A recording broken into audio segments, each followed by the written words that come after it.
Thanks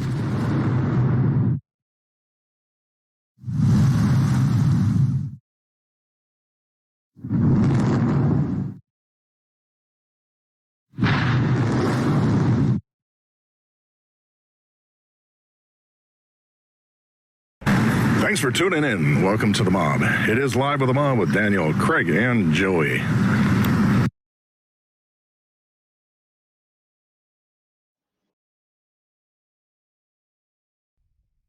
All right, this week we are here. We are live in The Mob. This week we have Aydan Bailey with us, son of Tom Bailey. Some of you know from Drag Week, Project 6 Seconds. And this week we're interviewing Aydan Bailey on his Shitbox of Doom. This vehicle was, you've seen it in prior years when it had a blown alcohol Pro Mod engine in it, or was it a top alcohol engine? Oh, it was top alcohol. Top alcohol. So Aiden purchased this vehicle and ended up doing race week and whatnot with it. Aiden, tell us a little bit about yourself. How old are you and where do you live? I live in Michigan, like hour north of Detroit, Lake Orion, for anybody who knows the area. I'm 18 years old, just graduated high school this past summer. Just graduated high school. Wow. What's it like balancing high school and building this sick hot rod that you got? It was a little chaotic. Was down in Indiana building the car when had to leave midnight to get back home for the next day for my graduation, and it was a little tired during the graduation, but it was worth it to get a thrash on the car, and left 5 a.m. the next morning to get back down to Indiana to try and finish the car before Rocky Mountain Race Week. That's cool. That's cool. So were you the fastest kid in high school? You know he was. In my high school, yeah. Yeah, just fastest man on the property, Aydan Bailey, every day from freshman year all the way to. So Aiden, did y'all have any co-op classes? Because like when I went to high school, we had like body shop and mechanic shop and things like that. Did you participate in any of those classes? And yeah, we had auto tech at our class, or in our school. So I took up to auto tech 4. Like it was all easy because I was around cars my entire life. So it was more so of a blow off class almost because I already knew most of the stuff that was in it. It was like 3 or 4 periods long, like kind of a block during the day. Yep. Yeah. Kids are out there changing bearings, and you're changing turbos. Yeah. Cool. So they're trying to cheat off of him. They're like, "Hey, man, what's the answer to this question? How do you do that?" I have a couple questions, kind of about that era in your life, so high school era. So were you always kind of into building cars and racing, or did that kind of come later? Because I feel like we just kind of really saw you on the big stage this past year. Everything before that was your dad, Tom, and now you're kind of breaking into the scene. Is that just because you were in the background, or is this something that you kind of moved towards recently? As long as I remember, I've been going to the races with my dad. This is my first time ever racing a car, going down the track or anything. I was always just working on his stuff, always being at his races, watching him race. Before this, I did build a 69 Bronco a couple years back. That was my true first build of a car or anything, and then which definitely helped in terms of some of the stuff with building a race car, but it's a little bit different. That's awesome. That's really cool. So I do have a question. So you kind of started making your first real passes with you behind the wheel this past year.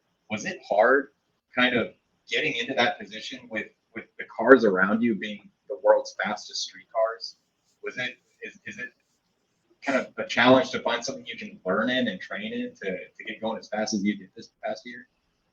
Yeah, one of the main reasons why I was never able to go down the track or anything, because my dad's cars aren't exactly, as he likes to say, in the learner category. I mean, there's not much, a little bit difficult to go down your first pass in a 6-second Pro Mod Camaro. So it was definitely, growing up around it, I always thought, his cars were fast, and 9s and everything were definitely not in the same caliper, but after racing and being in, just getting into, what was it, 899 was my fastest pass, and 901 was my fastest pass. So just getting into that, like, and seeing how truly fast that is and how much of a step above 6 seconds is above that, like, it was definitely a kind of an eye opener about how much I've been spoiled to be around fast cars my entire life. But Well, from seeing your performance this past year, you definitely earned any sort of credit that's come your way because you made it the entire race week in that car, for better or for worse. So you're doing something right. Yeah, most definitely, most definitely. So what are the current licenses that you currently hold? so that's during Rocky Mountain Race Week, I was getting to get my 850 license. I was doing all my licensing passes for it, and through the chaos of the week, I never got any of the track officials to sign off on it. Okay. So currently, I don't have a license at all. I did just send that to one of our buddies, Joe Barry, little name, you might know him. Yeah. Oh, we actually Colorado. we interviewed him here a few months back, actually. Yep. But just sent all my paperwork to him to try and get if he can take it to any of the track officials, because there's videos, proof of all my passes. I have my time slips and everything to see if can't get the track officials to sign off on those, so I can get my license to be able to go faster versus just having to redo all my licensing passes. Right. So there's somebody in our comment section on the live that's going out on the Tri-5 Mob on Facebook, and you might know who this person is. He says, ask Aiden about his favorite car. Is this and that's a hard question. I don't have a one true favorite car. They kind of come and go. Right now, if I had to pick, it'd probably be like a C3 or C4 Corvette. But then also, I am in high school. I am car guy, so Miatas are definitely up there too. But you say Miata? Yeah, Miatas. I mean, who doesn't love a Miata? Spec Miata. Okay. Cheapest way to race. Yeah, this is true. Lightweight and quick little boogers. My day, it was awesome. The Triumph TR7. That was everybody was into that, or the Fieros is what I'm thinking of. I wasn't thinking the Triumph, the little Fieros. Yeah, the Fieros. Yeah, Pontiac Fieros, those were pretty cool. I mean, for a 6-cylinder and a stick shift, those were actually pretty cool, but,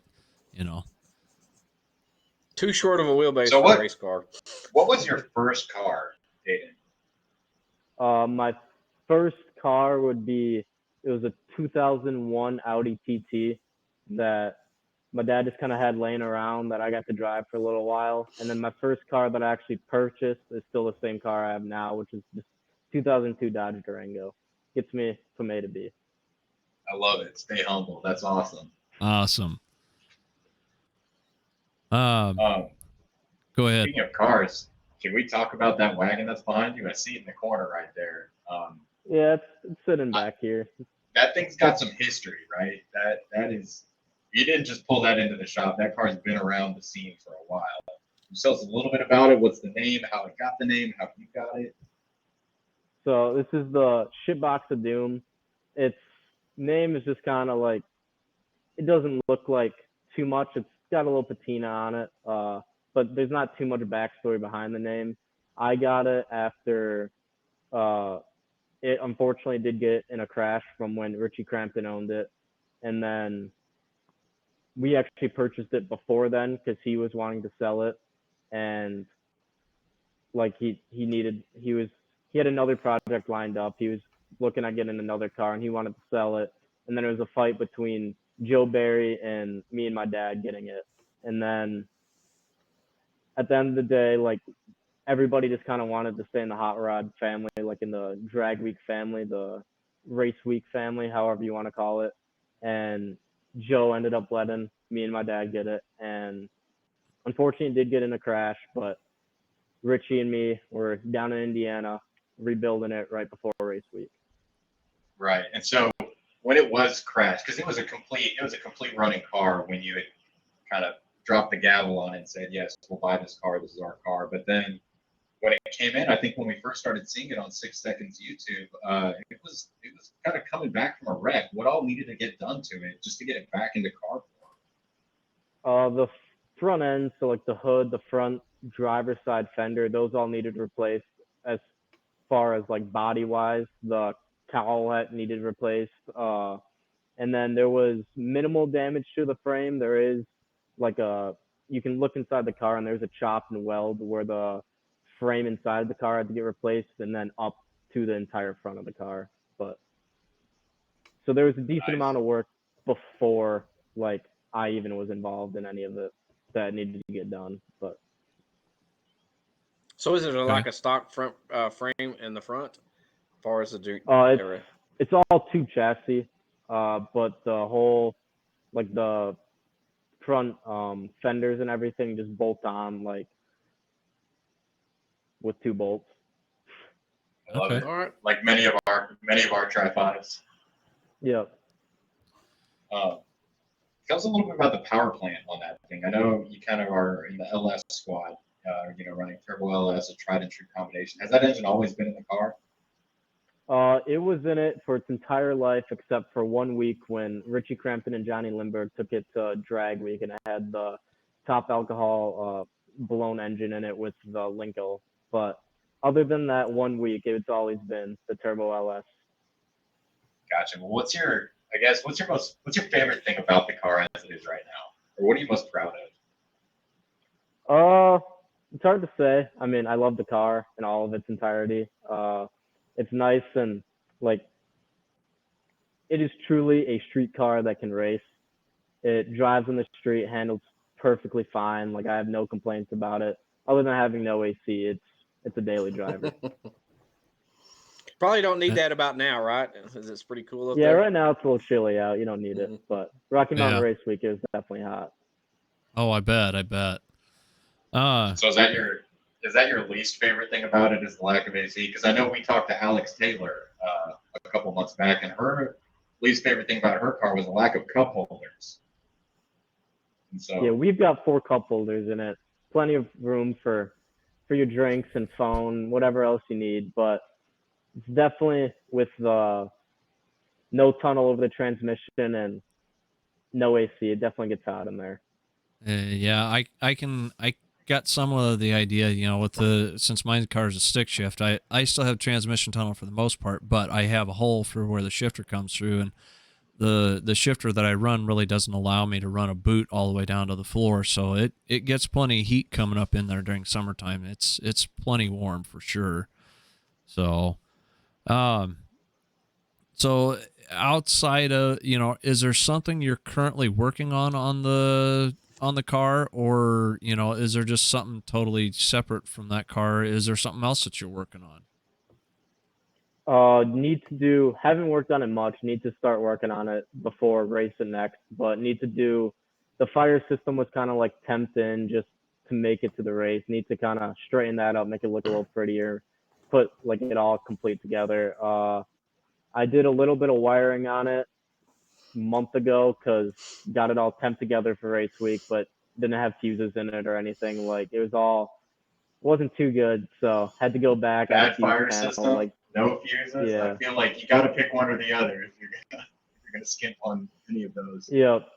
Yeah. So the fire system was more important. Had a couple inline fuses in it on stuff that really needed it, but went back, added a fuse panel, cleaned up like all the wiring, did the Holly better, like just been little things to make it a little bit more reliable and safe. What are some of the points that the Holly's controlling, other than like your typical fuel pressure, TPS, map, and all that stuff? Is there anything exotic on the car, like a G meter or drive shaft sensor or anything like that?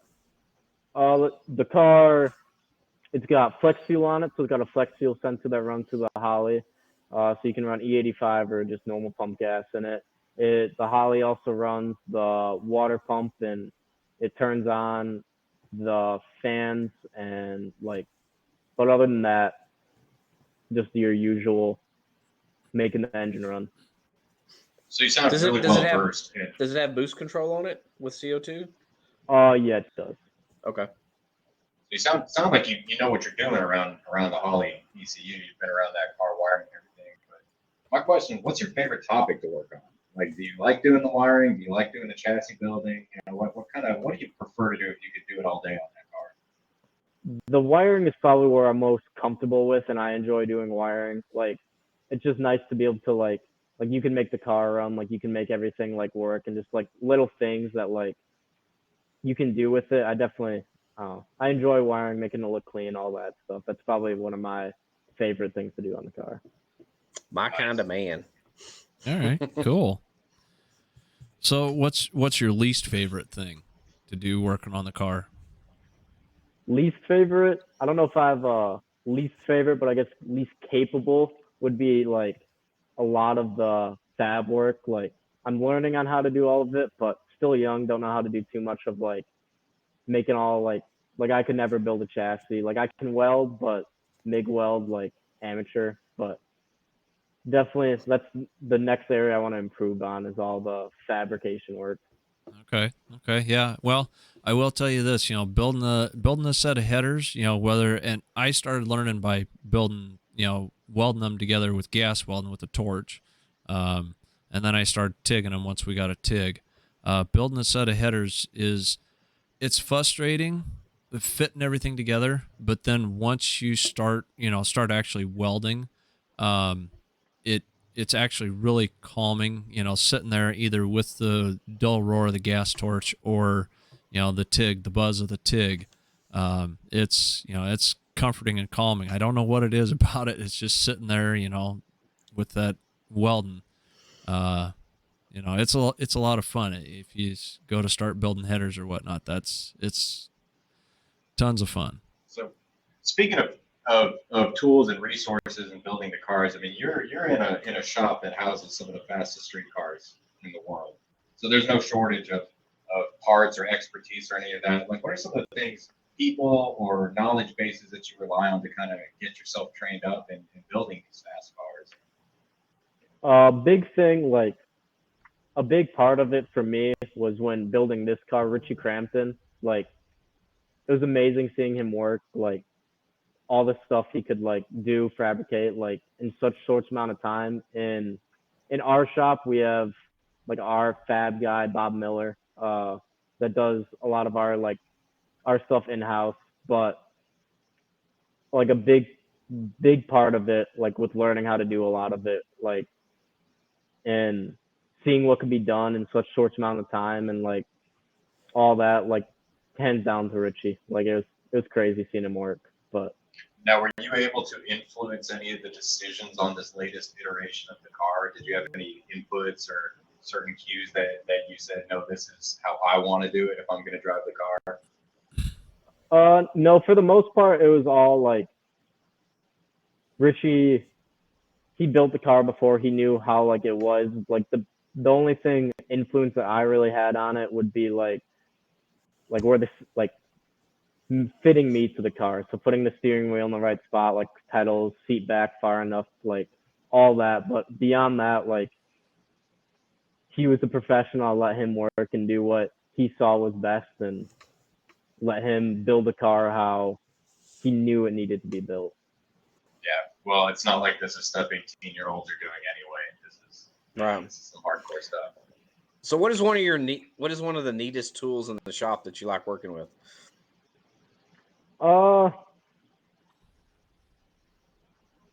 That's hard to say. I mean, like, we have nice Miller welder that's nice to work with, but like beyond that, like, there's not too much extreme tools that we really have that not everybody else in the garage has. I mean, we have our normal wrenches and all that to just make everything else work. Speaking of wrenches, there's a certain person in the live comments commenting again. He asks about tightening bolts. Is there any relation to that? Were you having problems with bolts backing out on race week or anything? The thing you have to realize is that not every single bolt has to be tight. I mean, some are supposed to be loose. Like, anything that holds the rear axle on, like, that doesn't need to be tightened. That's all supposed to be loose on there. But really, we're gonna get into race week here in a second, but I can't wait to hear this story because I actually have a question that This sounds like it'd be perfect for it. Just a couple more on the car. So was this your first Tri-5, 50s Chevy, or have you been around them before that? This would be my first Tri-5, yeah. Is it going to be your last Tri-5, or you got some? Hopefully not. There's a 55 Nomad that's in the works that my dad's getting built, but beyond that. Talk about that one. That one's called Sickness, right? Over at Dennis Taylor's shop. Yep. And that's a really interesting combination on that car. Could you tell us what kind of I know you don't want to give away any secrets yet, and Tom will freak out, but could you give us an overview of what's going on in Arkansas right now with that car? It's getting built. I mean, mock-up engine's getting put in it. Like, it's getting frame all built, it's chassis all built. It's getting together. I haven't seen it in a while, so I don't know too much information on it, but I know it's coming along. Okay. And are we going to see another of the world's fastest street car in the Nomad format coming up in the next couple of years? Might see a 6-second Nomad in the next couple of years. That'd be awesome. That'd be cool. That'd be cool. Well, I would like to ask you a little bit about race week. We've been following you. This was your last debut season, or this was your debut season here in 21, and it's over now, and the car's clearly intact behind you. So I would call that a win. But could you give us kind of an overview of the whole season? Starting from when you're graduating high school, getting the car ready to hit the trailer, and then all the events that you did. Just kind of an overview of this past 2021 racing car. Yeah. So it started. I mean, after I finished high school, didn't have my graduation yet. I went down and started helping Richie build the car.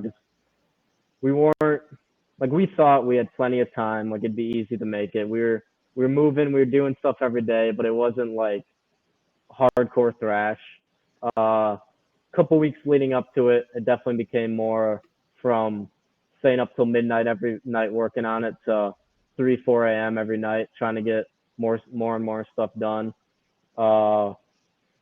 Then a week or 2 weeks before Rocky Mountain, it was my graduation. So I left midnight from Indiana, I got home midnight from driving from Indiana to do my graduation.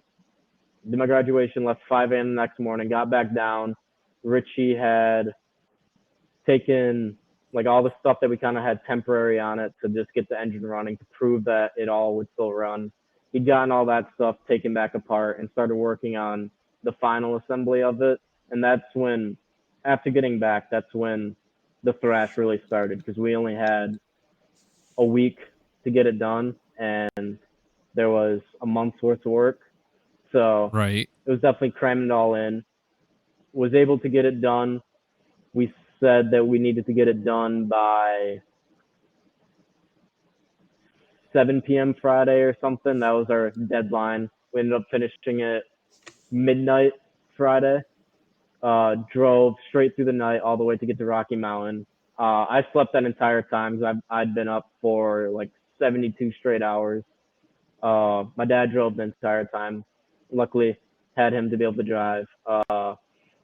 Got to Rocky Mountain, and the car, although running, wasn't completely assembled. There's a few loose bolts on there, a lot in the rear end area and the front end area and the rest of the car. But after technically finishing the car, getting all the bolts tightened, made my first couple passes that were just like short passes, first time ever down the track, like just trying to get my licensing. This was test and tune. You didn't have a chance to test this car before it went on the trailer and out to Rocky, right?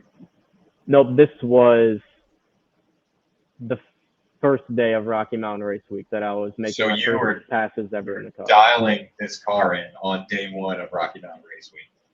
Yep. And other than, at the shop setting it up with scales and everything, I mean, was there any, like where we're going to set all the suspension and where we're going to, do everything? Or was it kind of just we're going to get to the track and wing it? Because it is the same setup Richie had in it before, Mm-hmm.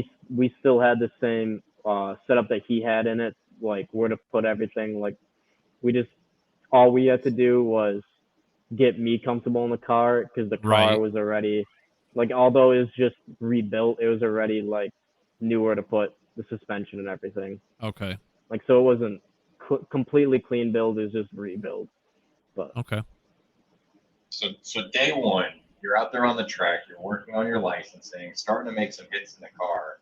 Um, take us through that day real quick, because we watched the YouTube, but is there anything that maybe didn't make it to YouTube? Getting that car dialed in. not too much. I mean the videos covered most of it. There's a few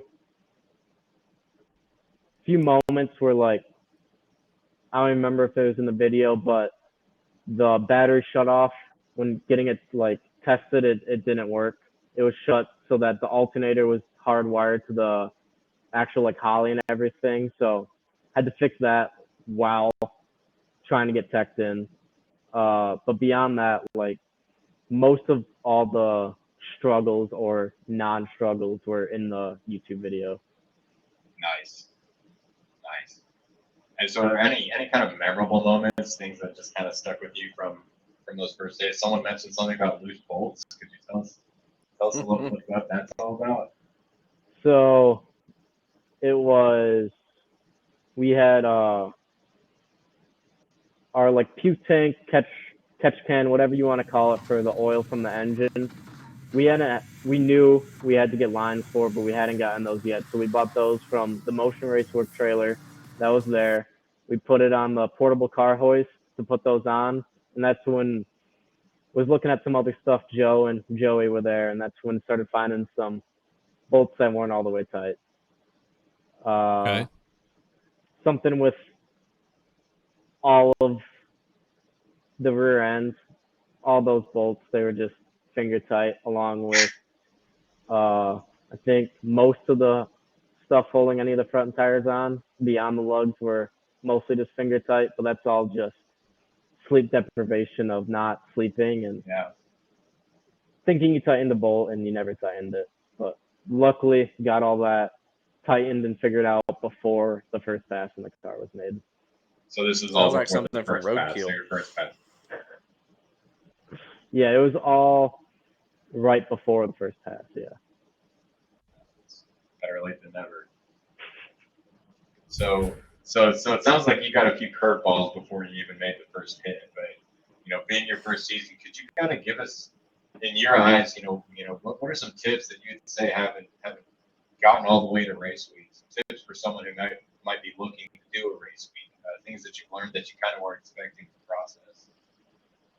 It's a big thing. I guess my dad always says it is you just got to do the race week. Don't worry about how fast the car is. Don't worry about any of that. You got to survive the week first, because that is, although there's some struggles with the car, like the car ran perfect. Like it was all pretty good beyond the few loose bolts. But the hardest part would be just like the mental and like surviving the week more than any of the racing. Mostly just the driving would be the hardest part.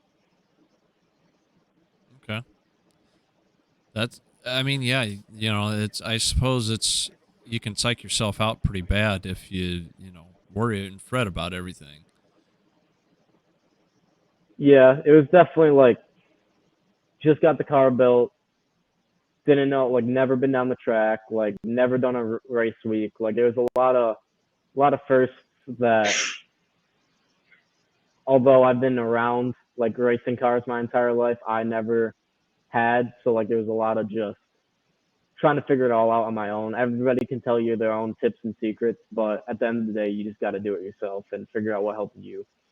So was this your first time pulling your thumb off a trans brake button and letting her Yep. rip? Yeah, I did.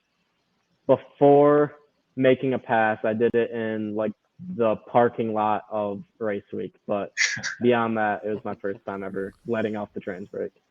That's awesome. Well, you killed it. It looked great, in all the footage. So it looked like you've been doing this forever. But speaking of kind of legacy race week, I mean, elephant in the room, Tom Bailey's son. one thing we've kind of seen about Tom is that guy just drives fast. During the race, he's 80 miles an hour between tracks. Is that kind of pace hard to keep up with? Not too much when you're like, it's 120 degrees in the car. You're trying to get the drives done as fast as possible so that you can get out of that car, get into the gas station, get wherever it is where your next checkpoint is to cool off. So like with the gear bender on there, with the 3-speed, with just a little LS, like it cruises perfectly at 90 miles an hour, like 80 miles an hour. Like it loved it at that speed. So all I had to do was keep my foot on the pedal and make sure it was pointing straight. Nice. That sounds awesome. We see a lot of carnage on those trips all the time, but we always see the Baileys just cruising on into the sunset. So y'all have something dialed in. So the rest of the days of race week. So day one, car got approved. You made your passes. What were days 4 through 5 like? Any wins where you just getting comfortable in the groove? Just get faster? Yeah. So after the first day, I proved that I could make it down the track. I could keep the car straight, going 12 seconds on the track. So that was a big relief off my chest that I could at least go that fast. So then beyond that was getting a little more comfortable in the car and stepping up a little bit. Every day went faster than the next, stepped it up a little bit, added a little bit more boost, stayed in it for longer, because making licensing passes, your first 2 are just partial hits. Then I think there's 2 more of half, and then there's like 3/4, and then you can legally make a full pass. So it was a good, I had to get comfortable in the car, but also legally I couldn't go full blown through the car. So it was nice to have that to set my own pace of how extreme I was going on at each pass. Did you pull the chutes at all? I did pull the chutes once. On my last pass, I pulled the chutes. How does that feel in a wagon? Working on. I'm sorry, Joe. No, you're good. I pulled the pass when I pulled my chutes was a little more overrun than, I threw the chutes for my first time, but one of the hood pins broke on that same run. So I'm sitting there throwing the chutes. I think as soon as I threw the chutes, my hood flew partially open. And so that was the big thing of me, like I didn't even notice like slowing down. Like I was just keeping my eyes on that. Like I'm like, what happened? Why did the hood randomly pop up? Like I was slowing, like throwing the chutes, and that amount of deceleration was second in my mind after that. I definitely remember seeing that hood come up on the video. That was a pretty dramatic moment. Yeah, that was pretty scary. But car held together. The hood was just a little bit bent after that. You just pushed it back down. It was all, the car was perfectly fine. It was just that pin was completely missing, and that was the last pass I did. And after that, I upgraded. It was just a little like 1/8-inch pins that we had in there holding the hoods down. After that, we upgraded to like the 1/2-inch pins, because don't want to see that happen again. But no, most definitely. But that's a steel. Is that a steel hood on the car, or is that fiberglass? It's steel. Whole car is steel car. Yep. Wow. Now that's the cool part about the car is everything's steel on the car. No fiberglass. Yep, it's all real patina, not painted. Well, that's cool. And you can tell from a mile away when something's painted patina. Yeah, it's definitely. I had a question. You said when you're qualifying for a license, you're kind of walking us through that process. Now did you dedicate the whole week to getting that license, or did you do all this in 1 or 2 days? It was throughout the entire week that I did my licensing. On my last day was when I was able to make, in my last couple days, I was able to make full passes. And so then after that, it was just trying to get faster. But day 1 through 4, it was just proving that I can drive down the track to be able to then do full passes. So in like Rocky Mountain Race Week, how long does it take to turn the car around and make enough pass? it depends on the car. Obviously, with just like little LS 1,000 horsepower deal, big radiator, big littles. intercooler, like it turned around pretty quickly. Like it was mostly just when you wanted to go up again, when they called your class, or when you were just like, all right, I need to go down again. Like, or whether it's tuning the car, letting it cool down all the way. Like, but if you wanted to get it turned around as fast as possible, it'd be like a maybe 10-minute cool down. You let the fans run, you let the water pump go, and it'll cool down in no time. Okay. LS baby. Yeah. LS. Were you using an air to water setup, or was that an air to air setup? It was air to air because running E85 on when racing, so runs a little bit cooler. But Yeah, the alcohol content. I know even when you switch over to methanol, methanol even makes it the incoming charge even cooler. Yeah. Yet, so yep. Latent heat of vaporization on that's like 100 degrees. yeah. Are you looking at possibly setting up something to where it will switch, to methanol instead of E85, or are you guys gonna kind of just stay on E85? Probably for now at least, it'd be like the next upgrade would be bigger turbos, and then beyond that, like it probably like you'd have to get whole new engine and everything before we'd upgrade to alcohol. So in the foreseeable future, it wouldn't run on straight alcohol. Okay. So you mentioned turbos. What turbos are on it right now? They're 6870 precisions, just little baby turbos. Make it go a little bit faster. Are you going to keep it a twin turbo car? Or are you going to go with a big 88 or something? Just it'd be keeping the twin turbos, whether just upgrading both of the turbos, but it'd stay twin turbos. Nice. So now Joey runs turbo LS like you do. What size did you say your turbos were, Joey? They're Borg Warner 67s. 67. A little bit bigger on the housing. Yeah, my exhaust housings are 92s. So comparatively, since I'm a naturally aspirated guy and I don't understand the turbos and everything, comparatively, what are we talking about? A difference in turbos from what you have, Aiden, to what Joey has. What's the power capabilities of what's there? We think like we've never downloaded the car, we've never weighed it. So like anytime anybody asks what to weigh, what to make, like we can give them rough estimates, and what we figure twin turbo, like LS, like the little turbos, it's probably around 1,000 horsepower, and that's just where it stay with those turbos. Yeah. Like you want to get much more out of it. What boost and that's level kind are of y'all at? a safe setup. I think the most we've ever ran would be 12 pounds on the wastegates, because was just like haven't full thrown like raced it yet. Like it was all getting my license, so hoping this February and sick week to be able to turn it up a little bit. But there's a lot of room left to grow on that because you're running E85 with 12 psi. And a lot of people that run the corn can run it up, comparatively higher than pump gas. So it's gonna be cool seeing some new turbos on there too.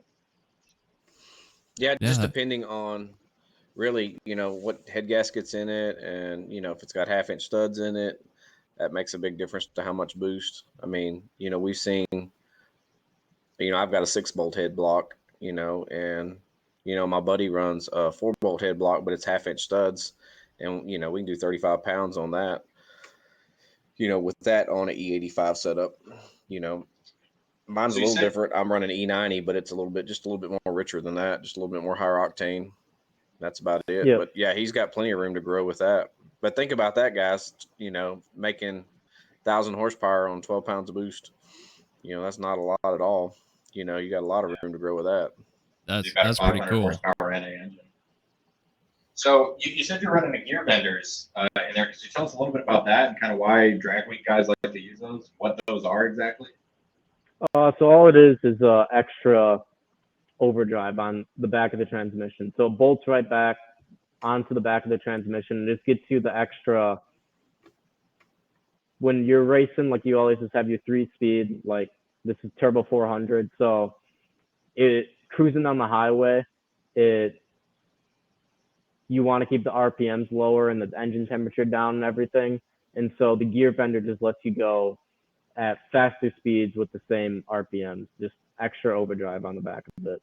And that unit holds the power too. Yep. Right. So tell us Hey, about the what rear size end tire? setup. What size tires on the 57? Yeah. And gear ratio in it? I do not know the gear ratio. The tires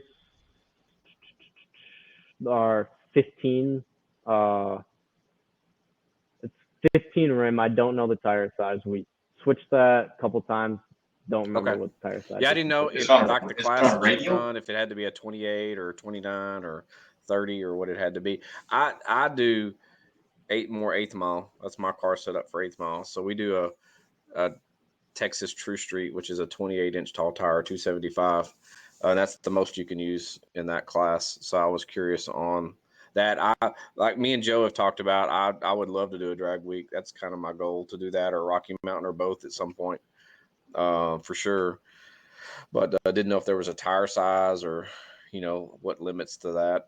I think a lot of the street sizes or street classes in Rocky Mountain are 315, 16 smaller. I can barely hear you. I think a lot of the classes are 315, 16 smaller for like street classes in Rocky Mountain. I was actually just reading that today. But Aiden, are you on radials or are those bias plies? Oh, they're big tire. They're slicks. Okay, nice. So yeah, it'd be bias ply. Yeah. Great. And what gear ratio do you know if you're running back there? I don't know on that. Okay. Tall. Yeah, tall enough to need a gear vendor, that's for sure. So we see that, and we had seen kind of some pictures on Joe Barry's Facebook from when you guys were at Roadkill Nights, and we see that pizza kind of looks like one of them pizza delivery signs on the roof of your car. Tell us a little bit about that. Yep. So that exactly is a pizza delivery sign. It's Sick Pizza in Oxford, Michigan. My dad partnership with one of his buddies and opened up a pizza place, and that's where I do all my work at. That's where I work my 40 hours a week or whatever. That's my daytime job. Is Okay. At Sick Pizza. Okay, so that's your job where you actually work to afford to work, to go race. Yep. Okay. That's what pays the bills. Okay, cool. So did you guys ever happen to race and see who could get a pizza delivered faster between you and Joe Barry, or? We never did anything like that. We posted that anybody who made a big donation, because that was all for Epilepsy Foundation of Michigan. That was all donate money for a slice of pizza. We offered that if anybody donated enough, we'd deliver them a pizza in our cars, but nobody paid up, so never got done. Oh, wow. How cool of that would have been. That would have been. I know. And you can get plenty in the wagon, right? You can actually deliver plenty in the wagon, right? That's awesome. Yeah, I could fit plenty in there, and it's hot enough in there that it keep them all warm, too. Good point. Yeah, good point. Oh, that's awesome. And that's really cool. So you're working full time, aside from racing. So is college, have you thought about that, or are you going to be a pro racer? I do go to college for heating and cooling currently, trying to get my degree in that, and that will be my what pays the bills to be able to do my hobby of racing. Heating and cooling, right? Like turbo piping, hot side, cool side. Yeah, something like that. Nice. Thermodynamics. That's super cool. Yeah, because you clearly have a knack for this, and it's in your blood. So that's cool that we're going to be keeping it alive. So speaking of going forward, 2021 season's pretty much done. I think actually SEMA going on right now. Yeah, SEMA's actually going right now. Yeah. Were you going to head out to SEMA, or were you doing any of the big PRI shows or anything like that, taking the car on tour? I'm not doing any of that. I am in school full time and am trying to work full time, so trying to take off as little amount of time as possible. I am trying to do in February. My dad's doing his sick week, the race week down in Florida. Gonna go do that. Take a week off to do that. But beyond that, I'm not doing. I'm trying not to take too much time off school or work to go mess around. Are you automatic? Did you have an automatic in on that event, or or did you still have to send in an entry in the whole 9 yards? I emailed him an entry and he just said I was already in. So I think I got a little bit of automatic in, but. Well, I think you and the car are famous enough now to where we'd expect to see you there regardless of your status. With the pizza delivery on there, I mean, that's got to be badass to have the pizza delivery. I mean, come on. Gonna keep the sign on there as long as I can. You know, you're turning the car around, upgrading some turbos, doing some other things, and you're planning on taking this car back to race week, or you're gonna be driving a different car in 2022? I'd be taking this car back to race week. Nice. Okay, cool. That's awesome. Cool. Any plans to do anything that's not drag racing, automotive related? No. Just trying to keep. Cars are expensive enough with one car. Trying to keep not too many other projects that burning too big of a hole in my pocket. Right. For now. Well, I'm sure we'll see a lot more cars out of you. There's a long road to go just getting started here, but already kicking ass. So, any other surprises kind of in the works that you're allowed to tell us about car-wise? You know, we know the Nomad and other than that, but anything else hiding in that shop that we haven't seen on YouTube? No, everything's pretty public. Nomad's getting worked on. 2.0 is just finished after getting burnt up down in Florida. It's all pretty open. We're not hiding anything, any big projects or anything. Tell us a little about what happened to 1.0 and kind of what you had to do personally to get that car turned back around. I know that car suffered kind of a major setback recently. Yeah, so down in Florida, after was doing some testing and tuning, it was the fuel injection leaked and sprayed fuel alcohol throughout the entire engine bay, and that all caught on fire. So brought it back home, had to redo all the hoses, which on a turbo car there's a lot of oil hoses, and on a street car there's a lot of water hoses, and so there's just a lot of hoses at the end of the day that need to rebuild. The engine needed gone through new front end, new driver's side door skin. Like there's just a lot that got burnt up in the car that needed redone. Now, and I think I remember when we were seeing y'all take it apart and kind of do the forensic work on that fire. It came down to like an injector O-ring or something like that. Yeah, it was just one little O-ring. Check your O-rings. Yeah, it's crazy what a 10-cent part how much damage it can cause if not replaced. But it's also a testament. I mean, your dad had a whole fire system in that car. He was ready for a situation like that. He got very lucky. But it's like we talked earlier about the fire system and the SPOD. It's all about safety. Yeah, safety most definitely.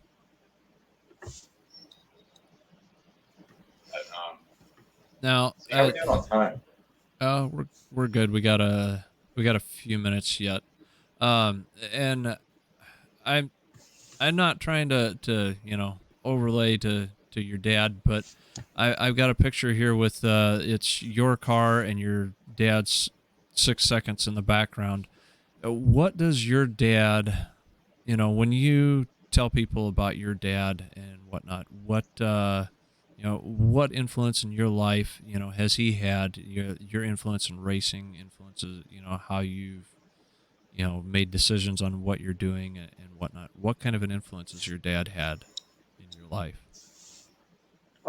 Definitely big influence on all the racing. Like without him doing it my entire life, like I wouldn't have had the inner look on all of it, and probably wouldn't be racing cars today if it wasn't for him. Like big part of big influence on it was like I always kind of wanted to race. There's just what car. Like, couldn't race any of his. They were a little too extreme. It was all just, and then, yeah, it was all perfect timing that the Shitbox came up for sale, and I was turning 18. Loved the car. He loved the car. Like, a little bit more beginner, and he was just like, yeah. Without him racing my entire life, I probably wouldn't be racing this car or any car at this point in my life, at least. Is there anyone else in the Bailey tribe that needs to get some credit? No, not really. Like, his dad my grandpa did demolition derbies and stuff, like, when he was growing up, and that kind of influence, like, is just big. He was always kind of into cars growing up, and so that kind of influenced the rest of his life, buying cars, making them faster, like all that, and then that in turn influenced my life of getting cars and trying to race them and all that. But so turning that around, is there any chances of you doing demolition to make the full circle, or are you just going to stay straight line? I'll probably stay in straight lines. Yeah. Oh, very cool. Very cool. And I think let's see. Oh, we had a couple of people asking, are there any shirts out there with the wagon on it that people, if they can go to a website to purchase the shirts? We currently do not have any shirts for them. Still trying to convince my dad to get some shirts made for it, but currently, no, there's not any shirts that we've made for him. All right. Something like Joey's shirt here. Oh yeah, we got Gold Digger shirts there. Yeah, those are pretty cool. Be awesome. I'd be first in line for a Shitbox of Doom shirt, just to say the word Shitbox of Doom on it. I think that would be awesome. Yeah, that would be cool. And it's just a cool car too. That's cool. Yeah. Well, I think we're kind of hitting on. Yeah, we are kind of hitting close to time. So, Joey, do you have any final thoughts or any final questions that you want to ask Aiden? I know you've been kind of quiet. No, I was a little quiet tonight. No, I mean, just the fact that, man, I just think it's cool that you're at your age and you're really into it, and you're kind of carrying on the future of this hobby and the sport, and it's just, the fact that you're doing Rocky Mountains and drag weeks and things that I inspire to do, and I know me and Joe have talked a lot about doing. I think it's just great. That's just good. You and your dad were able to do a lot of that stuff together, and I'm just congrats to you. Awesome. Yeah, it's definitely a lot of fun. But yeah, it all came together so well. It looked like you've been doing this for decades. When we were watching this past season. So good memories. Congrats on all that. I mean, good memories for for a long time. Look forward to seeing it. Awesome. This is a great show we had here this week. I want to thank Joe Miller. He filled in for Craig this week. We had Craig out sick. Joey, I want to thank you for joining us this week. And lastly, but mostly, I want to thank Aiden for joining us this week. Aydan Bailey with the Shitbox of Doom. I really appreciate you being on the show this week. We hope to see more of you in future years. And maybe when things go, how they change and how they progress, maybe we'll have you on again here in the future year. So thank you very much. And we're going to see you all guys later for next week. Have a good one. Yeah. To closing out, Aiden, what's your YouTube channel? I don't have a YouTube channel. You can see me a little bit, all my dad's stuff at Bailey Racing, or 6 seconds. But 6 seconds, awesome. Last question: post or hardtop? You guys are the expert. As far as I know, with being a wagon in the window, trim or whatever around it, that makes it a post. But you guys are the experts. So what's your favorite? What's your favorite one though? Definitely post. Yeah. Hell yeah. Good right. choice. Good choice. All right. We got a little rivalry. Yeah, thanks for having me. It's a great Thanks, time. I appreciate it. That'll do it for this week, guys. Tune in next week. We think the holidays deserve a classic twist. From decorations to stocking stuffers. Thanks right. for tuning in to Try 5 Talk. Oh, with cool. your hosts Daniel Check, Craig Westpenning, Joey Truelove, and a special thank you for our background designer Chad Reynolds, and a special thank you as well for our production analyst Joe Miller. Thank you for watching, and we will catch you next time.